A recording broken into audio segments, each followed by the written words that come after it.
নিকৃষ্ট কোন কাফের আল্লাহকে এত বড় কথা বলে নাই। এই মানিকগঞ্জের আবুল সরকার নামে ওই বাউল বেঈমান আল্লাহকে যে পরিমাণ কথা বলেছে, এই বেঈমান সরাসরি বেঈমান, এই বেঈমান প্রকাশ্য বেঈমান। মহান আল্লাহকে লক্ষ্য করে কোন মূর্তি পূজক এত বড় কথা বলে না, কোন মুশরিক এত বড় কথা বলে নাই, কোন বেঈমান এত বড় কথা বলে নাই। আপনাদের আমার বলার মতো ক্ষমতা নাই।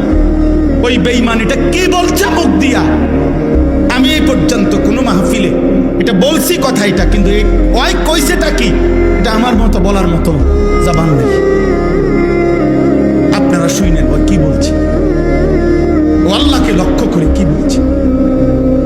হায় হায়, আমার এই 92-95 ভাগ মুসলমানের এই পবিত্র বাংলাদেশে মুসলিম পরিচয় দিয়ে বাউল গানের নামে একজন বেঈমান এত বড় জঘন্য কথা, সে পরিষ্কার বলতেছে আল্লাহর ব্যাপারে এত জঘন্য কথা।